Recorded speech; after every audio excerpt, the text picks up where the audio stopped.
Iya, Bu. Jadi capaian pembelajaran kita yaitu jadi mahasiswa bisa menjelaskan definisi, cara kerja, kapan digunakan, serta kekurangan maupun kelebihan metode penentuan prioritas masalah, menentukan tiap metode penentuan prioritas masalah dengan tepat, terus menganalisis tiap metode penentuan prioritas masalah, dan juga membandingkan antara tiap metode penentuan prioritas masalah. Sebenarnya metode prioritas masalah ya, penentuan prioritas masalah itu sebenarnya hampir sama ya semuanya ya. Kriterianya, jadi poin-poinnya yang dibahas itu atau kayak apa ya, kriteria dalam menentukannya itu sama gitu. Skornya pun sebenarnya juga hampir sama ya. Jadi nanti kalau kalian misalkan bingung nih mau pilih yang metode apa gitu, sebenarnya pilih salah satu aja kayak gitu. Jadi jangan di ini ya, karena hampir semuanya karakteristiknya itu sama. Jadi poin-poinnya itu sama. Jadi tinggal pilih salah satu yang menurut kalian itu mudah dan paham ya untuk dilakukan.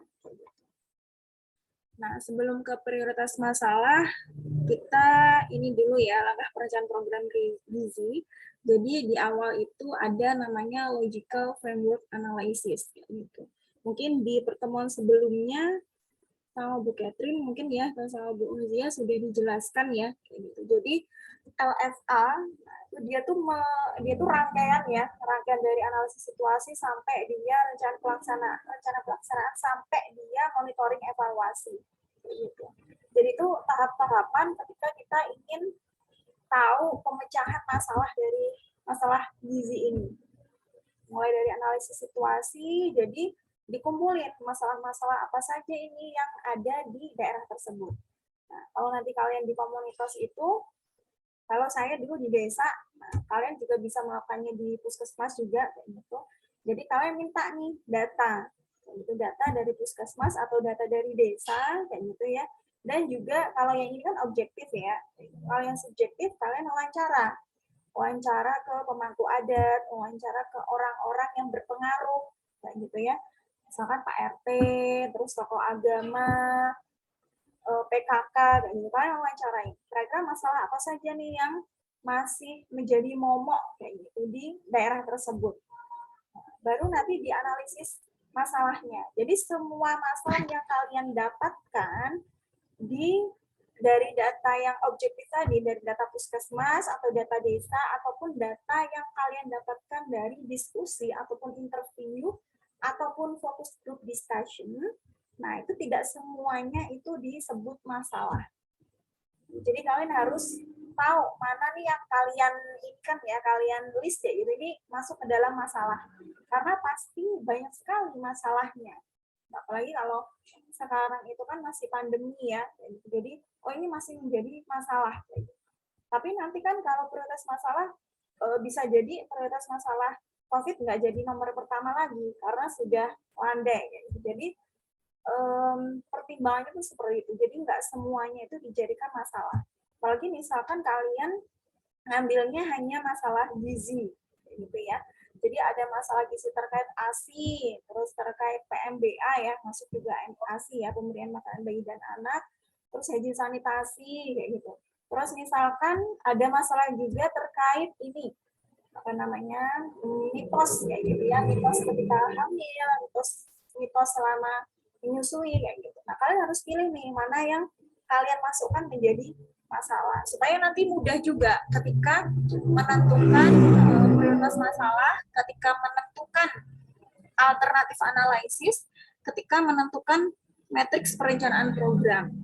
Gitu. Jadi di sini kalian pastikan tuh harus memilih mana yang dia masuknya masalah dan juga enggak. Kalian pilah-pilah gitu. Nah, di sini tidak hanya data objektif aja yang bisa menjadi masalah yang kalian pilih, tapi juga data subjektif tadi bisa kalian pertimbangkan menjadi masalah. Kan biasanya kalau yang kalian wawancara orang-orang di sana, kayak gitu, orang-orang yang memang punya pengetahuan ya di daerah tersebut terkait masalah-masalah yang ada di daerah itu, kayak gitu. Kan mungkin informasinya juga lebih gamblang ketimbang data objektif yang ada di pemerintah. Misalkan kalian pilih mitos dan fakta, kayak gitu. Nah, ternyata mitos di daerah sini itu terkait ibu hamil, kayak gitu. Misalkan nih, nggak boleh makan coklat, misalkan, karena nanti bisa menghambat pertumbuhan janin. Nah, ini ternyata mitos ini berbeda dengan mitos-mitos di daerah lain. Nah, ini bisa menjadi masalah ketika PMDA nantinya, atau masalah untuk konsumsi ibu hamilnya. Nah, kalau ini juga nanti kalian bisa ya, subjektif objektif bisa kalian pertimbangkan menjadi masalah utama dan masalah lainnya. Kalau tadi kan sudah dapat data subjektif ya. Nah, data objektif ini juga bisa kalian gunakan sebagai pembanding. Ini karena kalian sudah dapat ya, ini cuma sharing mengulang aja kayak gitu. Jadi kalian bandingkan. Nah, misalkan di daerah tersebut ternyata stuntingnya itu dia masih 12%. Gitu. Di nasional dia 37%. Gitu, misalkan. Nah, ternyata terus nasional ya. Kalau tadi kan tadi nasional 37% ya. Tapi kalau stunting di balita itu dia bisa menjadi masalah kesehatan itu kalau nggak salah 25% ya, kalau nggak salah ya. Nggak salah ingat. Berarti dia masih di bawah indikator masalah itu menjadi masalah kesehatan. Jadi masih di bawahnya. Jadi dibandingkan dengan standar. Standarnya bisa standar yang ada di nasional ataupun standarnya bisa pakai yang WHO. Jadi nanti terserah kalian. Terus nanti matriks perencanaan proyek, jadi itu nanti ada goalnya apa, sasarannya siapa, terus nanti inputnya apa saja yang diperlukan, gitu. Terus outputnya apa nih dari dari goal kalian tuh outputnya apa, gitu. Terus nanti kegiatannya itu apa saja. Nah, nanti itu ada di matriks perencanaan program. Setelah itu di rencana pelaksanaan tuh di aktivitasnya ini ya. Jadi sebenarnya ini jadi satu ya. Jadi ini dia aktivitas di matriks perencanaan project. Baru nanti habis itu baru diidentifikasikan monitoring evaluasinya. Nah, MONEV itu dilakukan pas waktu kegiatan dan juga setelah kegiatan. Jadi kan monitoring. Jadi kalau monitoring itu dia di awal, di tengah, dan juga di akhir. Kalau evaluasi itu cuma di akhir aja. Jadi supaya kita tahu kan ya program ini dia bisa dilanjut atau enggak nih. Jadi kita bisa melihat apa sih yang kurang, kenapa kok dia aktivitas ini, kayak gitu, aktivitas yang kalian pilih untuk misalkan penyuluhan kayak gitu ya. Penyuluhan untuk meningkatkan pengetahuan ibu hamil terkait anemia dan juga konsumsi zat besi. Nah, ini ada kenaikan tingkat pengetahuan enggak? Ternyata tidak ada kenaikan. Nah, ini kita monitoring apa yang salah. Apa mungkin metode penyampaian, atau mungkin dia bahasa ketika menyampaikan, atau mungkin pematerinya nih. Jadi ibu-ibu di situ ternyata kan ini misalkan di daerah yang memang masih jarang ini ya bahasa Indonesia gitu. Ternyata yang menyampaikan ini dia menyampaikannya pakai bahasa Indonesia gitu. Nah, ibu-ibunya nggak ngerti. Nah, itu kita perlu monitoring gitu, supaya memang program atau aktivitas yang sudah kita canangkan, nah itu berjalan dengan lancar dan menghasilkan output yang sesuai dengan yang kita yang kita inginkan. Berapa persen nih kira-kira keberhasilannya. Nah, ini dianalisis masalah ya. Jadi kita bisa mengklasifikasikan, di situ dia masuknya masalah status kesehatan atau dia masalah layanan kesehatan. Jadi kalau status kesehatan, tahu lah ya dia masalah kesakitannya, jadi morbiditasnya itu gimana. Sedangkan layanan kesehatan itu dia SDM-nya gimana nih, SDM nakesnya gimana, alat-alat yang ada di vaskesnya gimana, akses vaskesnya gimana. Nah, itu kita bisa lihat di situ. Jadi kalau kalian yang belajar diagram conceptual framework ya, gitu. Jadi kan di situ tidak hanya mengenai masalah status kesehatan ya, tapi juga di situ ada layanan kesehatan. Jadi ada nggak sih vaskes di situ, kayak gitu, aksesnya gimana, kayak gitu, lebih ke layanannya, kayak gitu ya. Nah, baru nanti kita melakukan prioritas masalah. Jadi masalah-masalah kita jajarkan kayak gitu ya. Nah, baru setelah itu kita pilih misalkan dari beberapa masalah, oh ini kita pilih 4 nih. Kita pilih 4, terus nanti kita baru prioritaskan berdasarkan metode yang kita pilih. Gitu ya. Nah, ini contoh masalahnya. Jadi kalau misalkan di daerah tersebut nih, ini kan data riskesdas ya. Jadi ini contoh masalahnya, misalkan ini ada 5 nih masalahnya. Gizi kurang, balita stunting, BPLR, obesitas, sama KEK. Jadi di sini dia ada yang kebanyakan naik ya, kebanyakan naik. Kalau dilihat dari prevalensinya. Jadi kalau dilihat dari yang lain belum kelihatan nih datanya. Kalau kita lihat di sini, bagaimana cara menentukan prioritas masalah, berarti gimana cara menentukannya? Ada yang tahu gimana cara menentukan prioritas masalah?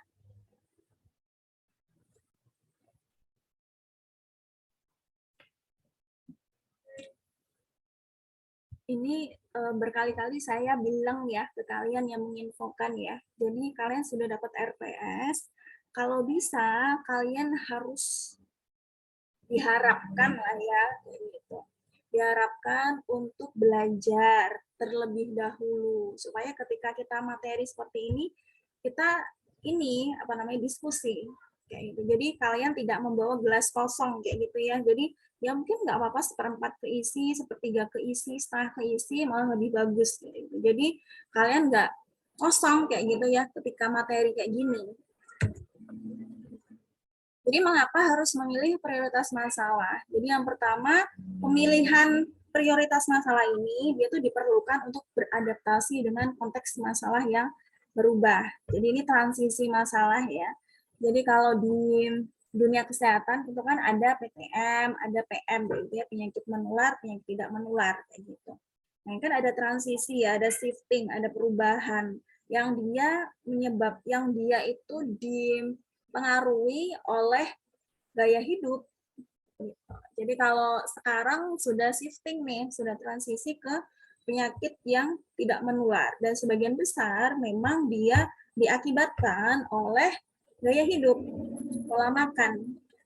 Jadi kalau kalian masih ingat nih sedikit kayak gitu ya di IKM ya, mungkin atau mata kuliah lain kayak gitu.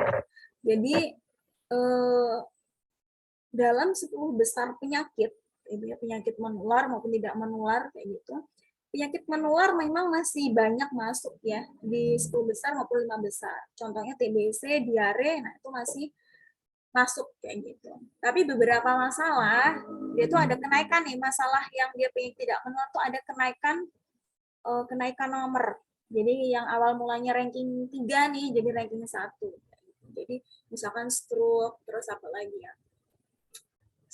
Terus apa lagi? Kayak jantung kayak gitu. Jadi dia sudah masuk ke 10 besar bahkan 5 besar. Jadi ini perlu kita lihat prioritas masalah ini kita perlu lihat karena memang kita pertimbangkan sesuai dengan perubahan keadaan penyakit. Terus yang kedua, pemilihan prioritas masalah ini dapat mengatasi tantangan yang muncul selama analisis situasi. Jadi kalau tadi ya analisis situasi ya. Jadi kalau kalian sudah melakukan sintesa data, jadi sintesa data itu kalian ngerangkai tuh, ngelis gitu masalah-masalah yang ada di daerah ini apa saja, terus kalian bandingin kayak gitu ya. Jadi nanti kalian bisa tahu untuk melihat kayak gitu prioritas masalahnya tuh seperti apa. Gitu.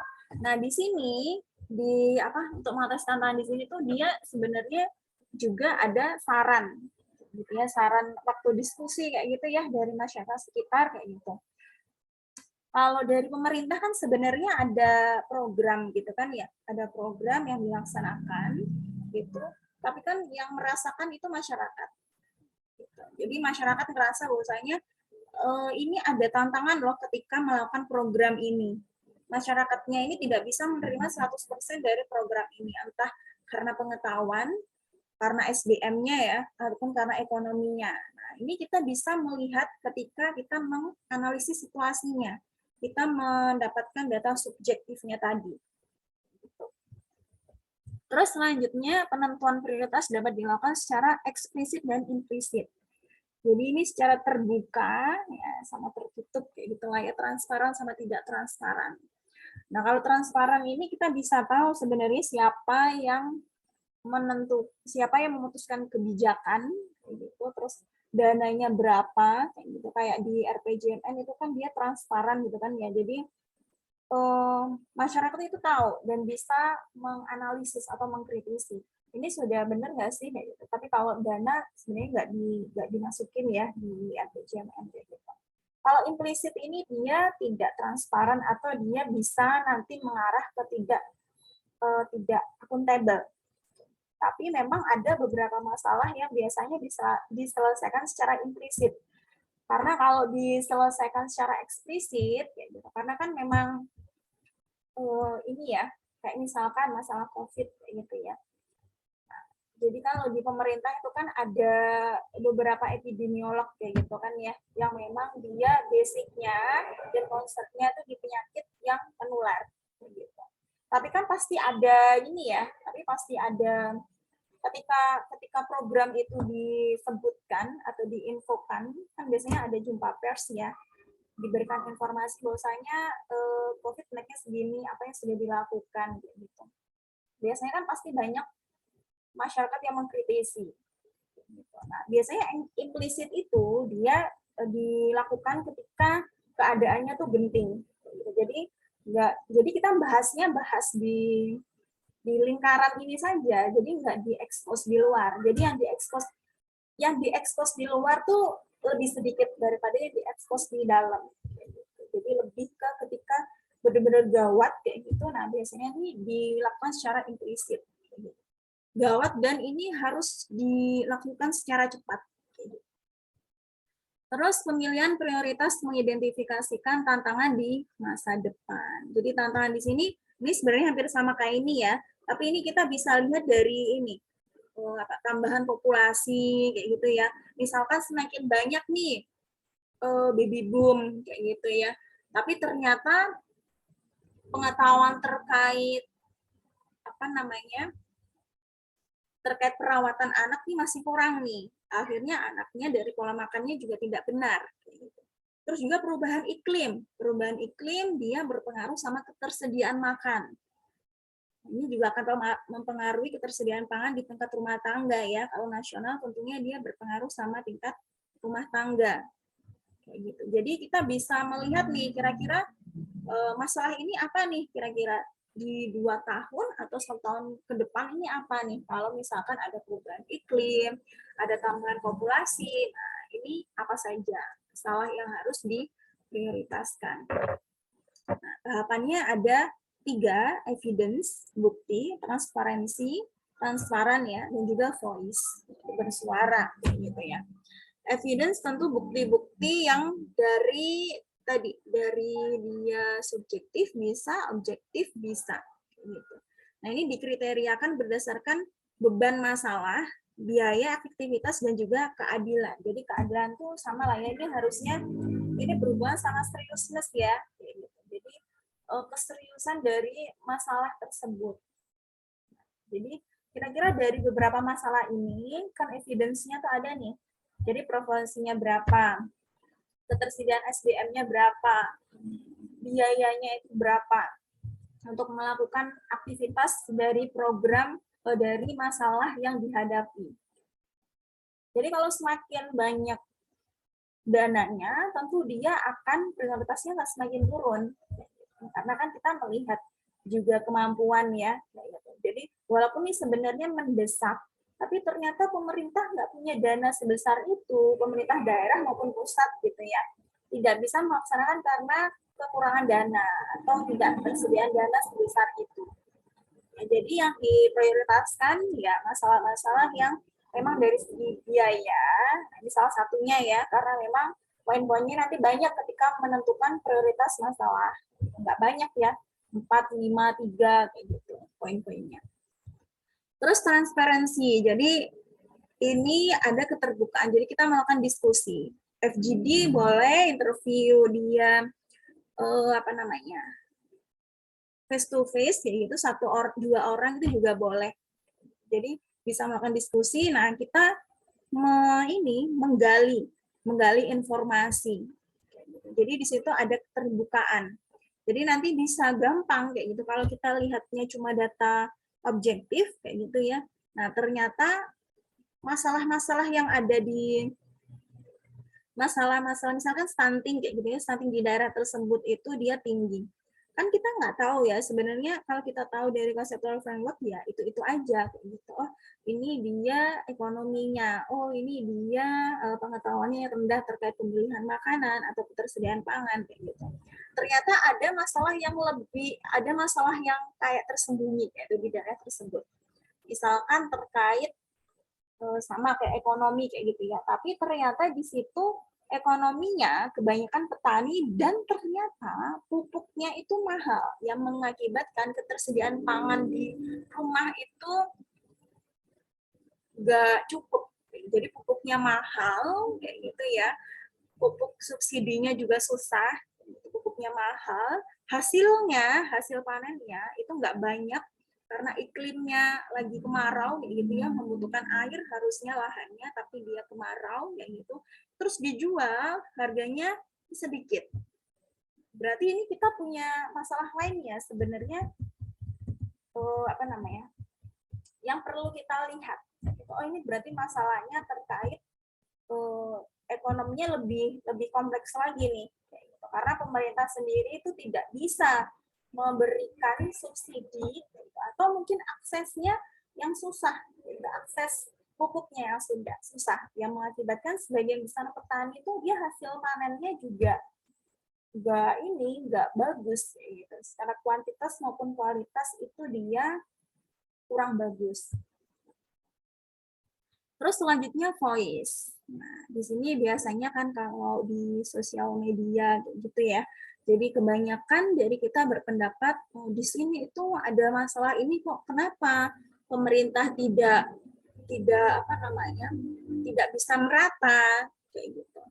Di sini tuh masih kemarin saya ingat nih di media sosial itu ada ibu-ibu yang dia anaknya usia 2 tahun ya kalau nggak salah ya, itu sudah dikasih makanan biasa kayak gitu ke anak-anaknya. Nah itu kan bisa melihat ya kita ya masalahnya kan, walaupun sebenarnya ibu itu nggak sengaja, tapi ada voice dari ada yang menyuarakan bahwasanya oh ini loh bukti bahwasanya anak itu dia pola makannya nggak sehat karena memang pengetahuan dari ibu ini yang harus dikoreksi dari pemerintah pusat maupun pemerintah daerah dan juga tenaga kesehatan juga. Jadi harus ada yang menyuarakan. Memang nggak semuanya dari kita ya sebagai netizen kayak gitu ya. Karena memang masalah-masalahnya itu sebenarnya udah terikot ya di puskesmas. Jadi pos ke-1-nya di puskesmas itu sebenarnya masalah-masalah udah terikot gitu. Tapi kan memang program-program di puskesmas juga banyak ya.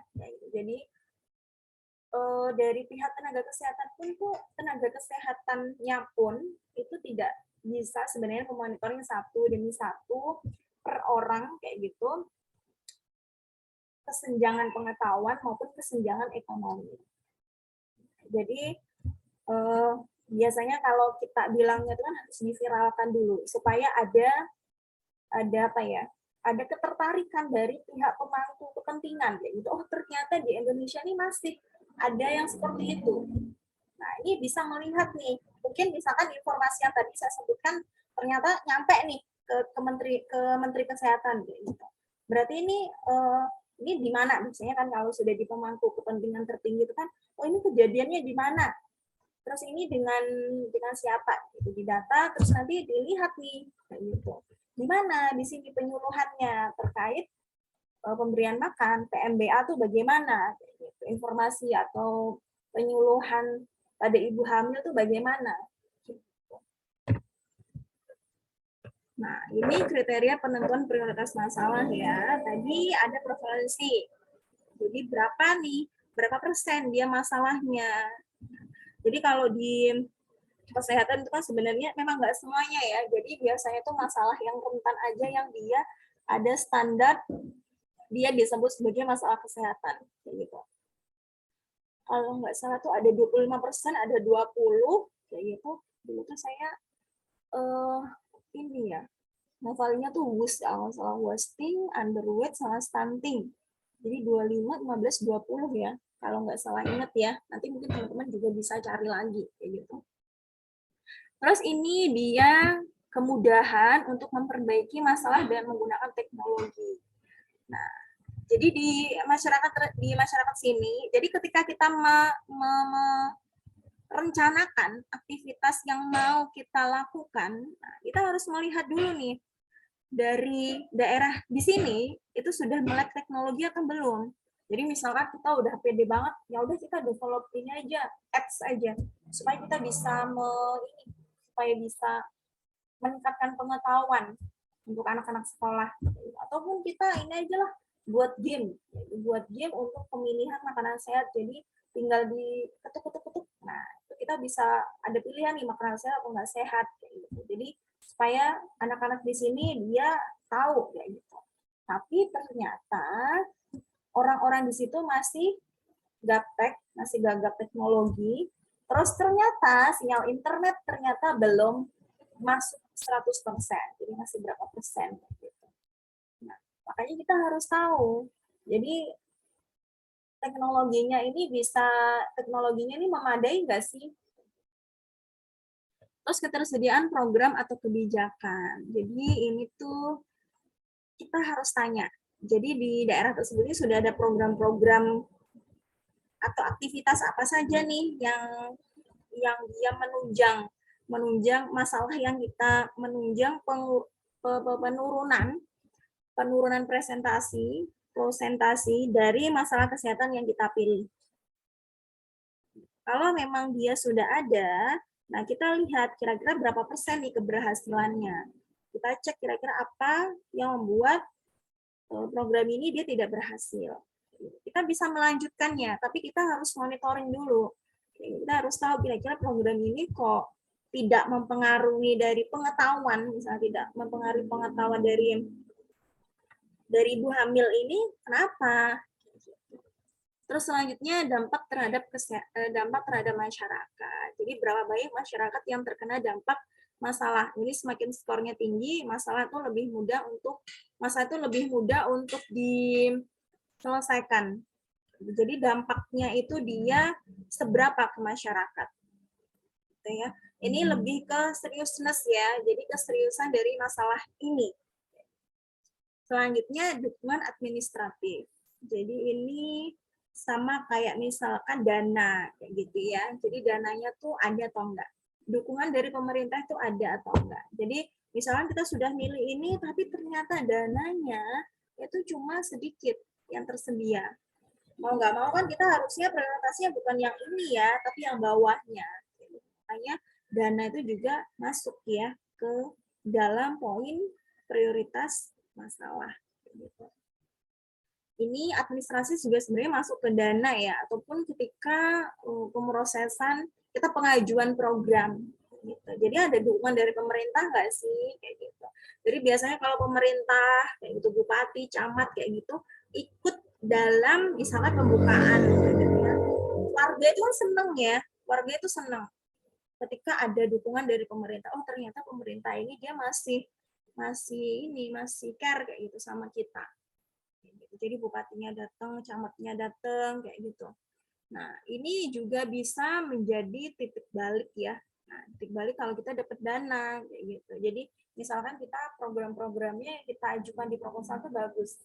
Itu bagus dan kita juga menampilkan bukti-bukti ya bahwasanya di analisis masalah tadi ya.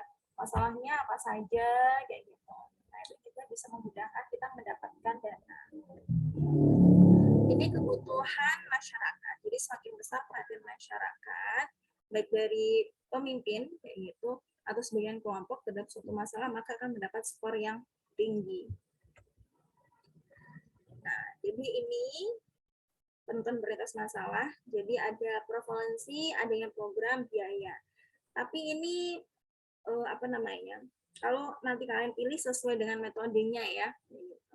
Jadi ini ada prevalensi, jadi kita bisa memprosentasekan. Sebenarnya prosentase ini bisa ditentukan sendiri oleh tim. Kita maunya berapa persen nih? Kayak gitu. Dari 100% kita maunya baginya berapa persen? Baru nanti misalkan, oh ini dari semakin tinggi ya, jadi semakin tinggi kan tentunya dia semakin banyak ya masalahnya. Nah ini adanya program ini, kalau semakin tinggi, berarti di situ ada, karena ada program yang sudah ada sebelumnya, ini semakin memudahkan kita melaksanakan. Jadi kalau semakin tinggi itu semakin mudah untuk melakukan program ini, karena ada program sebelumnya. Nah, biayanya ini dia semakin tinggi di sini, semakin tinggi itu dia semakin murah. Gitu ya. Kalau dia rendah itu semakin mahal. Gitu ya. Kalau biaya itu kebalikan dari prevalensi ya.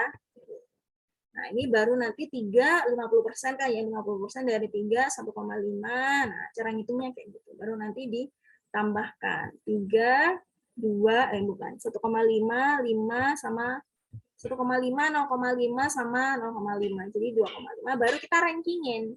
Mana nih yang jadi prioritas masalah kita? Oh, hipertensi. Itu contohnya ya. Sebelum ke metode, ada yang mau ditanyakan? Yang pertama, metodenya USG, urgensi, seriousness, sama growth. Scoringnya ini ada, jadi ada dua ini ya. Jadi nanti kalian jangan bingung, sebenarnya scoringnya itu sama aja gitu. Jadi semakin tinggi, nah itu dia semakin, misalnya kalau prevalensi ya semakin tinggi berarti semakin banyak kayak gitu. Seriousness kayak gitu, semakin tinggi juga dia semakin serius atau semakin gawat kayak gitu ya. Nah, ini ada yang bilang skornya itu 1 sampai 5, ada yang bilang skornya 0 sampai 5. Kalau saya pakainya 1 sampai 5 ya. Jadi urgensi. Jadi dia mendesak atau enggak sih? Jadi urgensinya. Ini di pertimbangan masalah ini kalau dipertimbangkan dampak buruknya, ini maksudnya dia bisa menghasilkan dampak terburuk enggak sih kalau dia penyelesaiannya tertunda? Jadi kalau masalah-masalah tadi ya hipertensi, TBC kayak gitu. Dari dua ini, jika misalkan salah satunya tertunda, kayak gitu, mana masalah yang dia mengakibatkannya itu efeknya lebih buruk. Kayak gitu, itu dia urgensi. Sedangkan kalau seriousness itu kegawatan, mana nih yang lebih gawat? Ini memang agak kalau kita ini ya, kalau kita bingung kayak gitu ya, itu biasanya agak-agak sama kayak gitu, mikir urgensi sama seriousness itu kan sama ya kayaknya itu. Nah ini kalau seriousness ini lebih ke dia produktivitas ya, jadi mempengaruhi produktivitas kerja, pengaruh terhadap keberhasilan, terus membahayakan sistem atau tidak kayak gitu.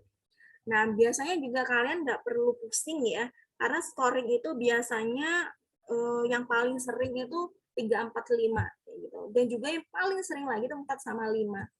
Jadi lebih mudah kayak gitu. Ini urgensi nggak sih? Ini seriousness nggak sih? Serius nggak sih? Masalah ini gawat nggak sih? Jadi kalau urgensi, kalau dia tidak diselesaikan atau ditunda, nah ini dampaknya dia buruk nih. Gitu. Kalau seriousness sih gawat. Dia masalahnya gawat atau enggak? Di antara dua ini dia gawat nggak sih? Yang TBC ini dibandingkan sama hipertensi ini gawatan yang mana? Terus yang ketiga growth. Jadi apakah masalah tersebut berkembang sedemikian rupa sehingga sulit untuk dicegah. Jadi dia penyebarannya dia cepat atau enggak sih? Gitu. Pastikan dia penyakit menular, tidak menular pasti berbeda ya. Gitu. Dan juga misalkan gaya hidup kayak gitu ya, ditiru. Kalau gaya hidup biasanya kan ditiru ya, peniruan kayak gitu ya. Entah dari sosial media ataupun dari langsung kehidupan sehari-hari. Jadi seberapa jauh masalah ini tuh bisa berkembang kayak gitu. Semakin banyak prevalensinya. Nah, ini satu sama lain sebenarnya sangat berkaitan ya. Jadi kalau ini semakin banyak kayak gitu, semakin growth, semakin berkembang kayak gitu, pasti dia juga akan mempengaruhi urgensi sama seriousness. Nah, jadi sebenarnya metode ini tidak hanya digunakan untuk kesehatan saja, bidang kesehatan saja. Tapi beberapa ini ya pihak perencanaan itu juga melakukannya untuk melihat sebenarnya misalkan di SDM kayak gitu ada masalah-masalahnya terkait sumber daya manusianya kayak gitu, ada masalah A, B, C kayak gitu. Nah, ini sebenarnya yang perlu ditanggulangin dulu yang mana nih? Jadi bisa pakai USG. Ini ya. Jadi kalian bisa mengkategorikannya sangat tidak penting sampai dia ke sangat penting gitu. Nah, ini contoh dari ininya apa namanya? Scoringnya.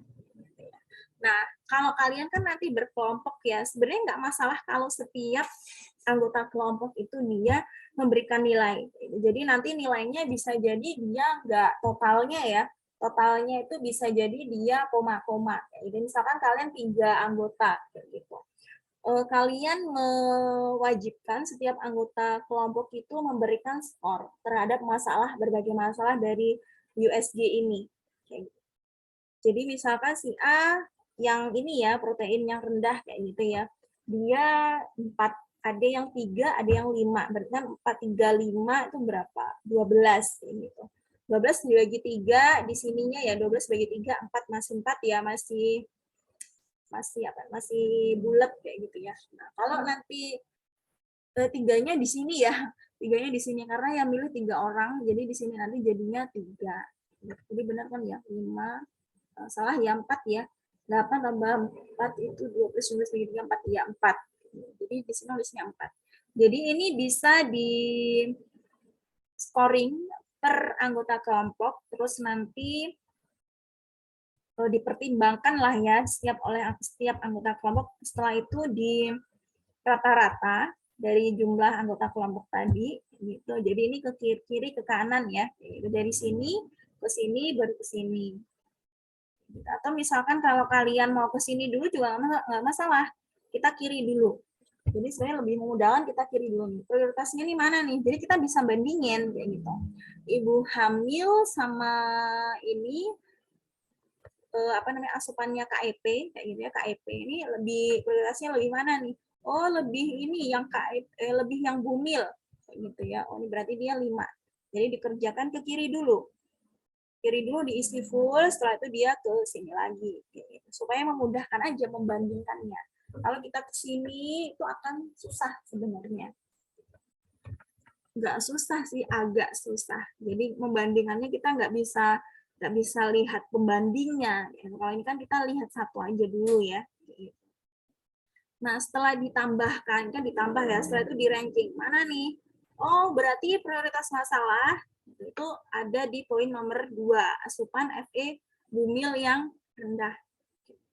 Bisa juga dikalikan ya, 4 kali 4 kali 4 itu juga bisa. Ditambahkan juga bisa. Selanjutnya metode PSCM. Nah, ini yang sering kakak tingkat kalian gunakan ya. Jadi prevalensi, seriousness, community concern, sama manageability. Jadi berapa banyak sih prevalensinya, besar masalahnya, kegawatannya. Jadi kan sebenarnya sama ya. Ini ya, kalau dari poin-poin USG kayak gitu kan sama ya, hampir sama kayak gitu. Terus community concern, jadi sejauh mana suatu masyarakat menganggap bahwasanya masalah ini penting kayak gitu kan ya. Jadi kayak kalau tadi tuh apa ya? Kalau dia menyebar di masyarakat, nah itu dia lebih cepat nggak sih menyebar ke masyarakat kayak gitu kalau di awal tadi ya. Jadi ini kalau semakin tinggi 1,5 kayak gitu ya. Nah, itu dia semakin penting masalah tersebut itu dia bisa ditanggulangi. Nah, scoring ini sebenarnya tidak hanya dilakukan oleh tim. Makanya kan di sini kan ada community concern ya. Jadi di sini kita bisa lihat bahwasanya ada campur tangan masyarakat juga. Tapi masyarakatnya tentunya yang wakil ya, kayak gitu. Entah itu dari kepala desa, kalau di desa kayak gitu. Di puskesmas misalkan tenaga kesehatannya siapa gitu, ahli gizinya atau bidannya gitu. Jadi nggak melulu anggota timnya, tapi masyarakat ataupun tenaga kesehatan yang wakilnya ataupun tokoh agama itu bisa memberikan scoring. Gitu. Terus selanjutnya manageability. Jadi sejauh mana pelaksanaan program dapat mengatasi masalah. Jadi ketika kita melakukan ini nih, ketika kita memilih hipertensi nih, kayak gitu. Jadi program ini bisa mengatasi masalah nggak sih? Jadi sejauh mana? Ini kita bisa lihat dari ketersediaan sumber daya manusianya. Jadi misalkan hipertensi, gitu ya. Alatnya ada atau enggak ya? Itu alatnya ada tensi. Jadi kita bisa ngukur dia hipertensi atau enggak lewat pengukur tensi darah, kayak gitu. Tensi darah, tensi, kayak gitu. Terus kalau misalkan hipertensi, harus apa lagi ya? Misalkan stunting kayak gitu ya. Ini dia biskuitnya ada nggak ya? Kayak gitu. Lancar nggak ya pemberiannya kayak gitu dari pemerintah? Kayak gitu. Terus dia cukup nggak sih? Terus ada medianya nggak? Memudahkan nggak sih untuk membuat medianya? Jadi di sini dia masuknya ke manageability. Mudah nggak sih ketika kita melakukan program ini? Jadi mudah, nggak mudah kan tentunya ada support ya, ada dukungan dari dia, dari SDM-nya, ada alatnya juga, dan juga dananya juga. Skornya PSCM ini juga ada perbedaan. Ada yang dia 1-4, ada 1-5. Kalau saya biasanya menggunakan 1-5, tapi kalau kalian gunakan 1-4 juga nggak masalah, gitu ya. Nah, ini interpretasi dari pemberian skor. Provalensi, khususnya provalensi. Jadi di sini ada obesitas 5,6%, overweight 12,5%, terus kurus 6,9%. Jadi kalau yang paling banyak overweight nih. Jadi kalau dia dari sini, ini cukup besar nih. Karena kan tadi ada standar ya, sebenarnya kalau dia masih di bawah 20 atau 25%, dia sebenarnya masih belum menjadi masalah kesehatan, jadi dia masuknya cukup besar. Nah, ini berarti dia sangat sedikit. Jadi ini contoh interpretasinya seperti ini. Nah, ini contohnya DM sama hipertensi. Jadi prevalensinya gimana, seriousness-nya gimana, community concern-nya gimana, sama manageability-nya gimana. Jadi kalau ini semakin besar manageability, prevalensinya semakin besar, tentu dia semakin banyak. Kita kerjain yang kiri dulu nih, seriousness. Nah, ini gawatan mana nih? Oh, hipertensi sama DM ini sama-sama gawat. Nah, ini kita nggak masalah kalau kita memberikan skor yang sama tuh nggak masalah. Community concern, jadi seberapa penting nih? Oh, ternyata dia lebih penting hipertensi karena nanti bisa mengakibatkan stroke. Jadi dia kasih 3, kasih 2. Biasanya tuh gitu ya, tadi saya menginfokan, biasanya tuh kalau poin-poin seperti ini, scoring seperti ini biasanya dipilih itu antara 3-4 kayak gitu ya. Kalau sampai 5 berarti 4-5, 3 itu dia jarang tapi ada kayak gitu ya. Terus ini dia manageability-nya ini sama-sama bisa dilakukan nggak sih kayak gitu programnya, dari support alatnya ataupun dia medianya, dananya. Oh, ternyata dia dari dananya juga nggak besar-besar amat kayak gitu. Kalau ini kan bisa juga dengan pola makan, terus untuk monitoring gula darahnya bisa dari puskesmas. Hipertensi juga dia bisa cek tekanan darahnya. Jadi ini sama-sama dia mudah untuk dilakukan. Jadi ini letak perbedaannya itu lebih ke ini ya, community concern sama ke prevalensi. Jadinya ini bedanya tiga angka ya. Jadi prioritas masalahnya itu yang kita ambil, nah ini yang hipertensi. Nah, ini interpretasinya ya. Jadi nanti kalian bisa interpretasikan seperti ini, seriousness. Terus ini community concern, kayak gitu. Terus ini manageability-nya. Susah nggak sih diatasinya, kayak gitu. Nah, ini yang saya bilang tadi, ada yang 1-4, ada yang dia 1-5. Gitu. Nah, ini pengerjaannya dari arah kiri ke kanan untuk tiap masalah. Atau tadi, jadi kalau pengen mudah, kiri dulu dari setiap masalah ya. Misalnya masalahnya 3, dikerjain dulu nih prevalensinya, supaya memudahkan aja membandingkannya. Jadi nggak dikerjain satu masalah dulu. Tapi per kriteria ya, per prevalensinya gimana, selesaiin dulu, terus dia seriousness-nya diselesaiin dulu. Gitu.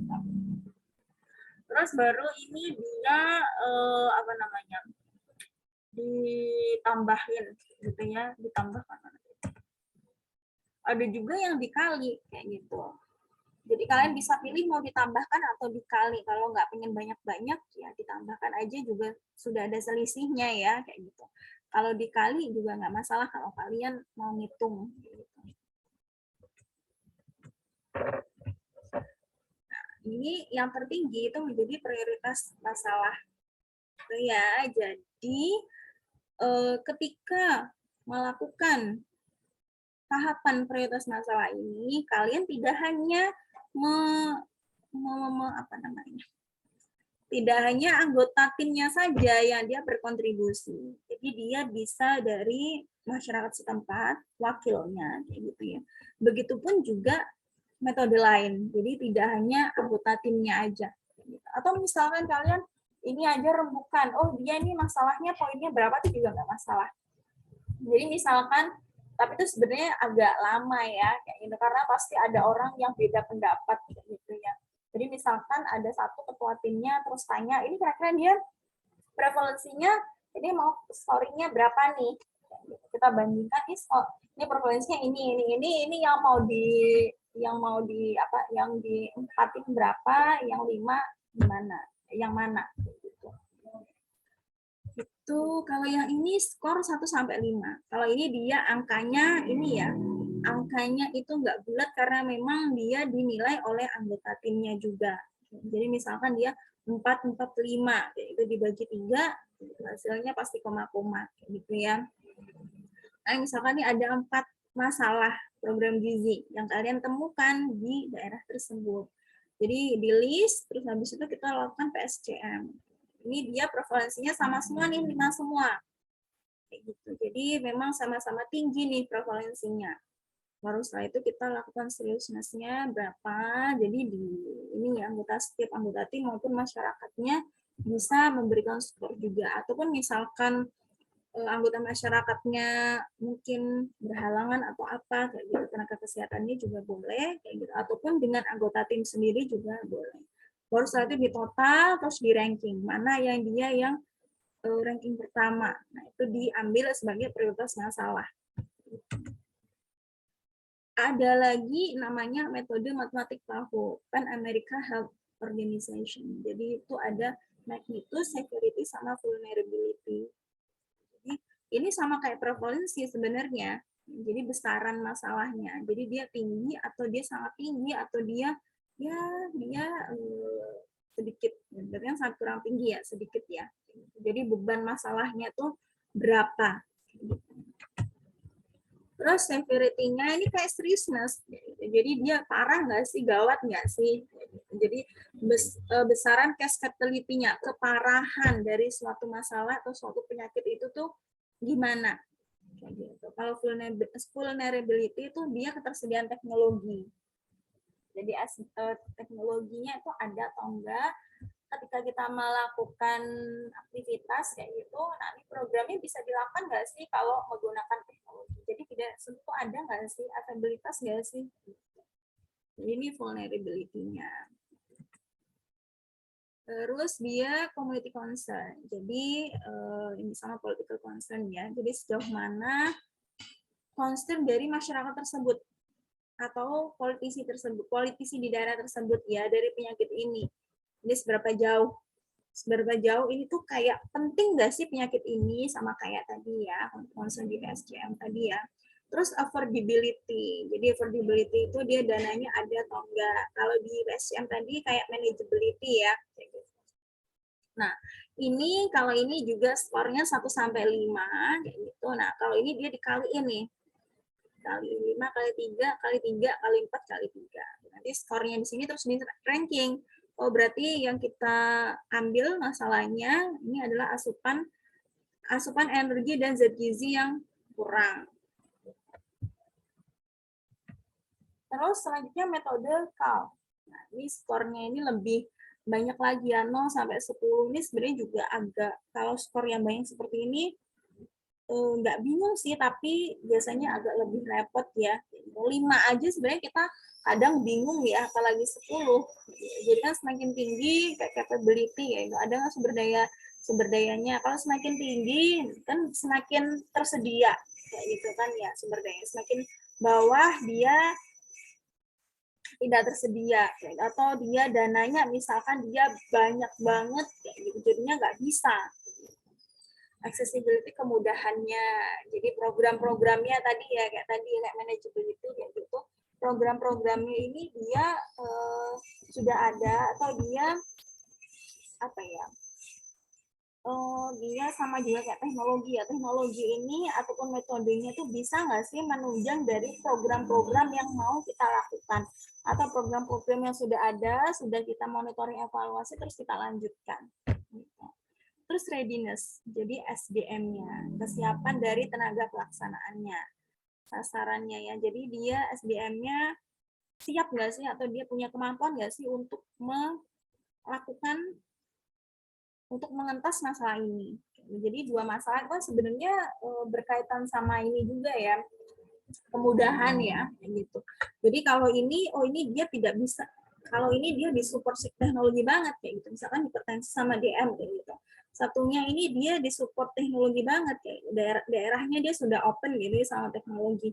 Berarti dia lebih mudah kayak gitu. Dan juga dari SDM-nya juga dia selalu ada pelatihan. Jadi dia untuk melakukan program juga lebih enak atau lebih ini ya, lebih gampang gitu. Terus ini leverage, seberapa besar pengaruh kriteria yang satu dengan yang lain dalam pemecahan masalah yang dibahas. Jadi yang ini ya, yang CAR-nya kayak gitu ya. Jadi seberapa jauh ya, ini saling berkaitan. Nah, ini contoh, jadi tidak hanya kesehatan saja yang menggunakannya. Jadi pihak pelaksanaannya pun di perusahaan-perusahaan kayak gitu juga bisa menggunakannya. Gitu. Nah, sebelum ke LFA lagi ada yang mau ditanyakan?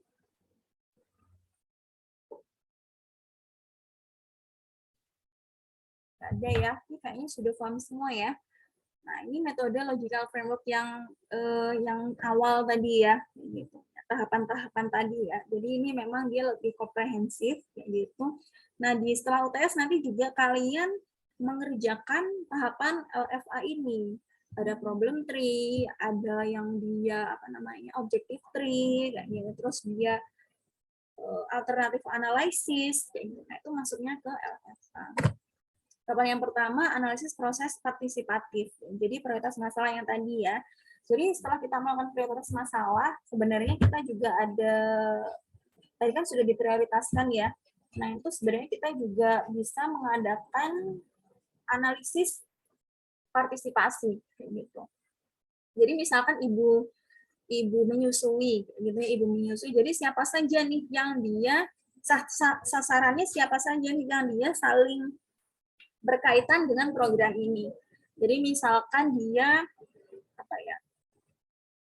ibu hamilnya itu sasaran yang pertama, terus ayahnya dia sebagai sasaran yang kedua, terus siapa lagi, neneknya sasaran yang ketiga kayak gitu. Nah, itu terus nanti kita analisis SWOT. Kira-kira dari beberapa sasaran ini strength-nya gimana. Nah, itu kita bisa mengidentifikasikannya untuk memudahkan pelaksanaan program.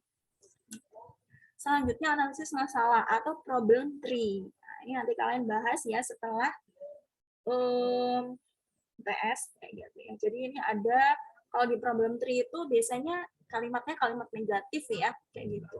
Jadi ada sebab, ada akibat, ada masalah utama kayak gitu ya. Jadi diagram kayak gitu ya. Jadi di sini biasanya masalah-masalah di problem tree itu sesuai sama ketika kita melakukan analisis situasi.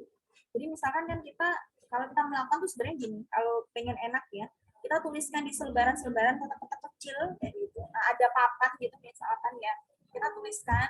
Jadi masalahnya itu adalah yang kita pilih itu tadi misalkan stunting.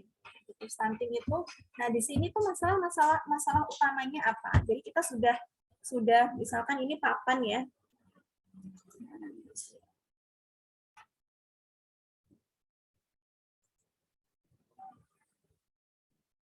Misalkan di sini ada papan, kalian ada di sini, gitu ya, sama tim, gitu di sini. Di sini sudah ditulis ini akibat, terus dia penyebab, sama masalah utama. Masalah utamanya di sini, masalah utama di sini penyebabnya. Gitu. Terus kalian list nih, kalau akibatnya kan tentu tadi ya, tadi saya apa ya? Stunting ya, stunting. Kayak gitu. Masih tingginya status stunting itu kan negatif ya, kalau problem 3 itu dia negatif. Masih tingginya status stunting gitu. Terus kita coba, karena kita sudah menganalisis situasi ya, dari data objektif kita dapat, dari subjektif kita dapat. Gitu. Terus kita ini nih, kita lihat kayak gitu. Nggak sama, biasanya tuh sama kayak kalau stunting tuh sama kayak conceptual framework ya, gitu. Tapi mungkin masalah di daerah tersebut lebih kompleks kayak gitu. Misalkan hygiene sanitasi, gitu. Kita lebih fokuskan ternyata akses air bersihnya susah. Misalkan dia dekat dengan sungai kayak gitu ya, mata air yang jernihnya dia susah, gitu, harus naik ke atas kayak gitu. Kita bisa spesifikkan. Terus misalkan ini ya apa namanya, tersediaan makan, gitu. Tersediaan makan kurang. Gitu. Kita ternyata kita melihat nih, kita ketika analisis situasi kita mendapatkan data bahwasanya masyarakat di situ itu sebagian besar itu dia menanamnya tuh menanam sayur-sayuran. Jadi kita nulisnya variasi makanan di rumah tangga kurang. Jadi kita kolom-kolom apa ya, kita kan di sini tuh kan, kita di sini sebagai tim tuh buat kotak-kotak di kertas gitu ya, nanti buat ditempelin di sini supaya enak kayak gitu. Karena kan yang ngerjain nggak cuma satu ya, beberapa gitu. Terus kita nanti diskusi mana nih yang akan dijadikan sebagai masalah utama, mana yang akan dijadikan penyebabnya. Gitu. Nah, kalau saya biasanya panahnya ke atas ya, ada juga yang panahnya ke bawah, panahnya ke atas kayak gini. Jadi di sini kan tadi penyebab ya, penyebab di sini menyebabkan masalah ini. Masalah ini menyebabkan ini, yang akibatnya tadi kayak gitu ya. Itu bacanya seperti itu. Biasanya masalah ini mengakibatkan masalah ini kayak gitu. Nah, itu problem tree-nya ya. Jadi, dan juga sebenarnya tidak hanya kalau pengembangan problem tree itu tidak hanya dikerjakan oleh tim. Jadi sebenarnya ada pihak pemerintah sendiri, misalnya wakilnya gitu ya, kepala desa, termasuk pemerintah ya, gitu ya. Kepala desa dan juga lain-lainnya, wakil dari masyarakat ikut nimbrung. Jadi kan kita analisis situasi tadi kan ada data subjektif ya. Mungkin Bapaknya juga bisa mempertegas dan juga memperjelas penyebab-penyebab atau masalah utama dari masalah dari stunting itu. Jadi kita bisa rembukan mana yang dia jadi masalah utama, jadi penyebabnya, jadi akibatnya. Setelah itu, di sini itu objective tree. Jadi pohon objektif ya, analisis objektif ya. Ini adalah kebaikan dari sini. Kolom-kolomnya sama, nggak usah diubah kayak gitu. Kalau ini yang diubah tuh cuma, kalau ini kan kalimatnya negatif ya, kalau ini kalimatnya positif. Kalau yang tadi variasi makanan yang kurang kayak gitu, kita jadi alihkan menjadi kalimat positif. Jadi variasi makanan beragam. Ini kalimatnya jadi positif. Bacanya juga dari atas, dari bawah, itu panahnya ke atas. Kalau ke bawah itu juga nggak masalah, tapi enakan bacanya itu dari atas, karena kan penyebabnya dari bawah ya, gitu. Itu terus analisa alternatif. Jadi analisa alternatif ini adalah ketika kita sudah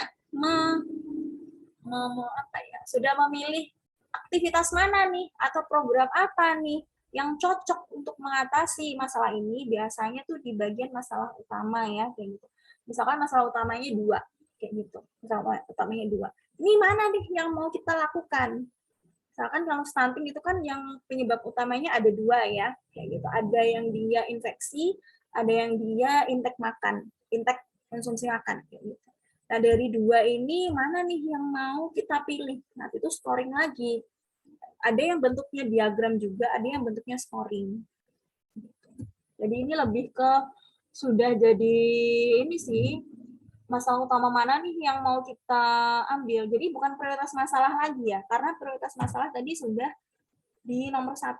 Kalau ini dia masalah utama yang mengakibatkan stunting tadi. Stunting tadi kan nomor 1 kan bisa jadi yang di sini kan masalahnya banyak ya, ada stunting, ada wasting, ada anemia gitu. Kita sudah pilih stunting nih. Nah, di sini kita pilih yang masalah utamanya. Mau yang mana nih yang mau kita fokuskan? Kan pasti berbeda ya.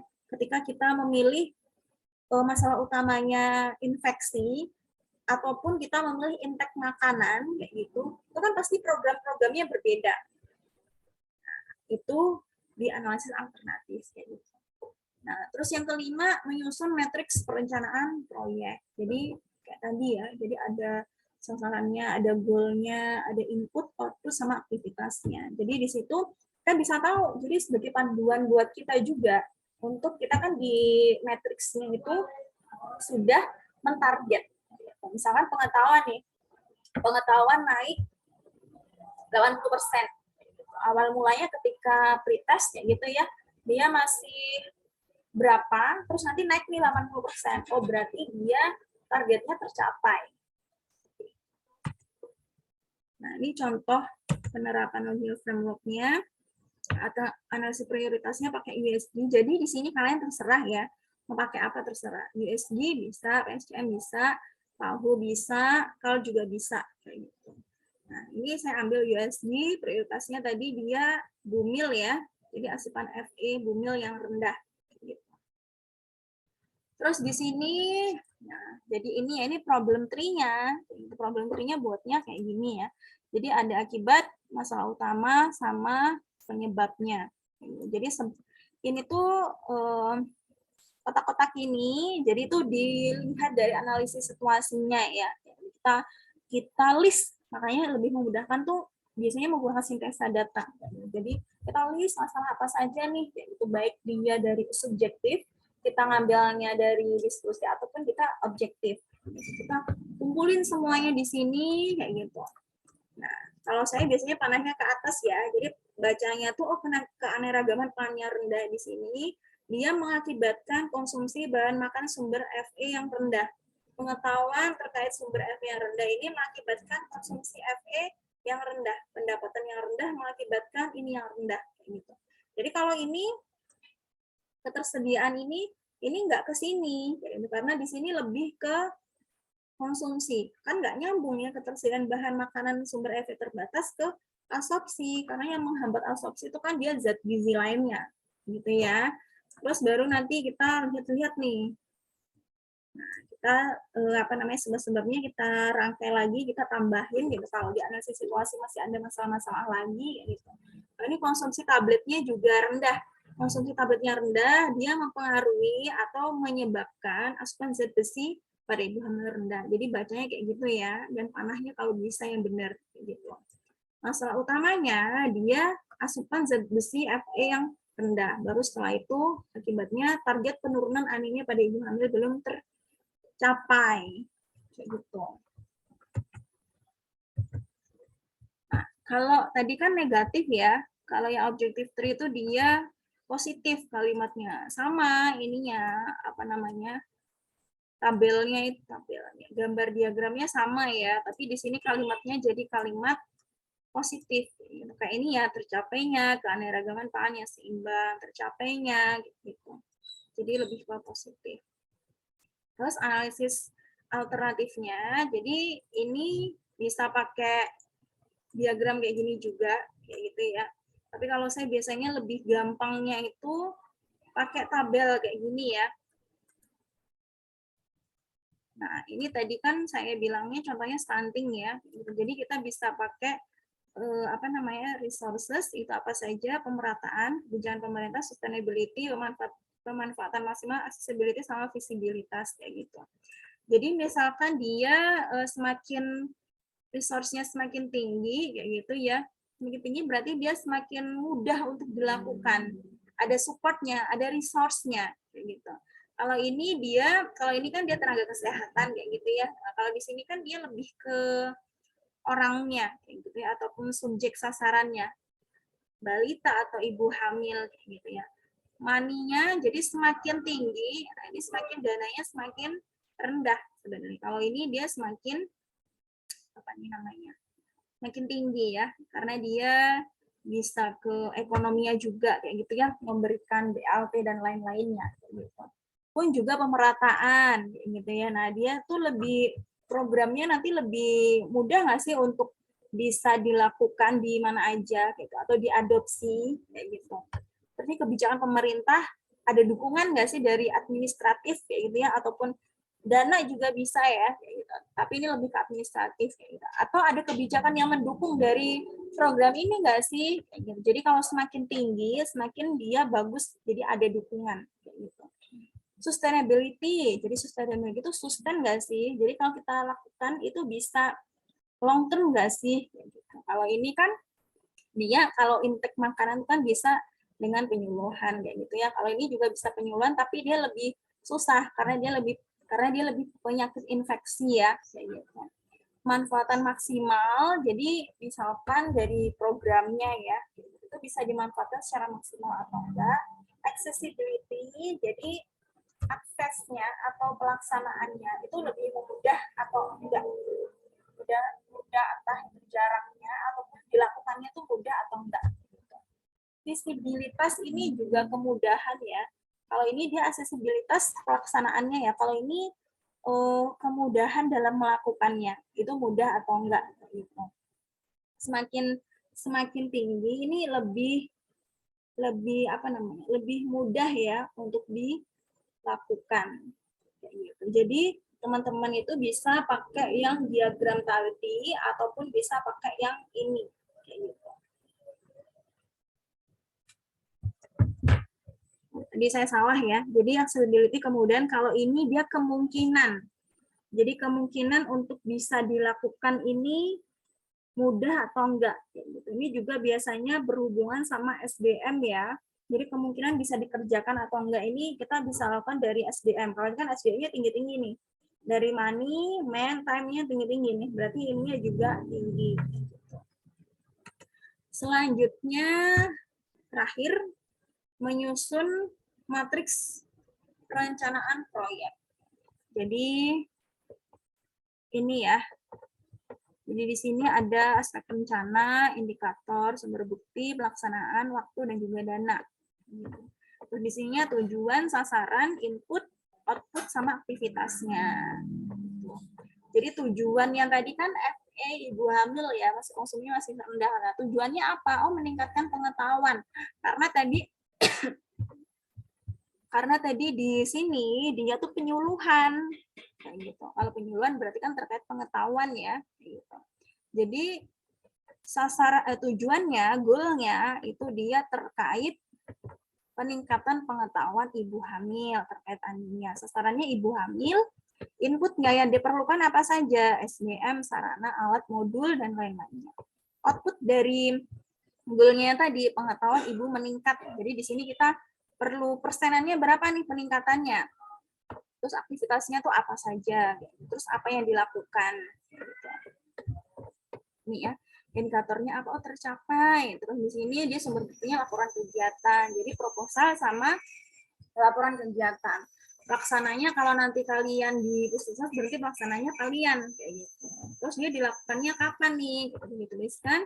Dananya berapa yang dibutuhkan. Kalau ini indikatornya berapa persen ya yang kalian setting, gitu. Yang kalian atur tuh berapa, yang mau kalian capai tuh berapa. Nah, gimana cara untuk melihatnya daftar hadirnya? Jadi kalau misalkan pengetahuan, nah kalian bisa nih dari hasil pre-post testnya. Terus di sini berarti tersedia ya, SDM-nya ada, sarana yang ada, alatnya sudah disediakan. Ini checklist ya, buktinya checklist yang dilakukan oleh petugas gizi, outputnya di 80%, ibu hamil punya pengetahuan. Nah ini pre-test post testnya, kalau ini kehadiran ya, tadi ya, sasaran karena ini lebih ke sasaran ya. Terus ini juga petugas gizi, aktivitasnya, dia indikatornya proses penyuluhan berjalan lancar. Gitu. Misalkan diskusi, jadi di situ ada keaktifan. Kalau yang ini ya, gitu aja, ada antusiasme atau keaktifan. Jadi kalian untuk matriksnya itu bisa menggunakan ini. Jadi ini sebelum kegiatan. Kalian sudah punya target, kalian sudah punya sumber buktinya, pelaksanaannya juga sudah tahu kapan dilaksanakan waktunya dan siapa yang menjadi penanggung jawabnya. Dari sini ada yang mau ditanyakan lagi? Enggak lagi ya, belum ada yang tanya ya. Ada yang tanya, selanjutnya analisis stakeholder ya. Jadi di sini kita juga perlu ya menganalisis stakeholdernya, apakah nanti kita bisa ada dukungan, kayak gitu. Stakeholdernya ini tidak hanya pemerintah, tapi juga NGO. Jadi kita bisa dibantu nggak sih oleh NGO ini untuk melakukan program ini? Ada sponsorship nggak sih? Kayak gitu. Tentunya juga semakin banyak dukungan, baik dari dana kayak gitu ataupun alatnya, kan lebih kita memudahkan ketika melakukan aktivitas ataupun program kayak gitu. Dan juga lebih bisa diterima kayak gitu ya. Jadi misalkan kalau kita punya dananya sedikit, tentu kita akan buat alat buat apa namanya medianya tuh ya sesuai dengan budget kita kayak gitu. Ternyata sasaran kita ternyata anak-anak suka baca yang lihat-lihat yang bergambar gitu ya, berwarna gitu. Karena dana kita sedikit, kita ngeprintnya burem kayak gitu ya. Itu kan pasti tidak menarik ya ketika dilihat anak kecil kayak gitu. Makanya ketika kita sudah ada support nih dari NGO, dari pemerintah atau lainnya gitu. Tentunya masalah itu bisa teratasi. Jadi programnya bisa berlanjut nih. Apalagi kita misalkan sebelumnya sudah ada program tersebut. Jadi kita bisa dibantu nih dari petugas kesehatannya juga. Gitu. Kita juga bisa analisis konteks dan juga resiko. Jadi dari eksternalnya ini ataupun internalnya ini apa masalah-masalah yang bisa mengakibatkan program ini tidak terlaksana dengan baik. Entah itu dia eksternalnya ya, eksternalnya mungkin kalau internal kan dari timnya ya. Jadi timnya juga itu kita juga harus analisis juga. Kira-kira timnya ini ada hambatannya nggak sih? Kira-kira dari luar, dari desanya ada hambatan nggak sih? Itu eksternal ya. Dari sasarannya ada hambatan nggak sih? Makanya kalian perlu analisis partisipasi juga, kayak gitu. Supaya tahu setiap perannya itu, setiap sasaran itu dia pasti punya weakness ataupun threat-nya. Gitu ya. Terus yang terakhir, jadi sebelumnya ada penugasan kan ya dari Bu Uzia ya. Kalian membuat analisis situasi ya kalau nggak salah ya. Iya atau benar? Sama ya? Iya atau enggak? Iya, Ibu. Ya ya. Nah, setelah itu kalian akan membuat prioritas masalah ya. Jadi tugas ini dikumpulkan bersamaan dengan kalian nanti pasti akan membuat problem tree sampai ke monef-nya ya, gitu. Jadi tugas ini dikumpulkan di akhir. Jadi kalian melakukan prioritas masalah di analisis masalah yang kalian dapatkan. Gitu. Gitu.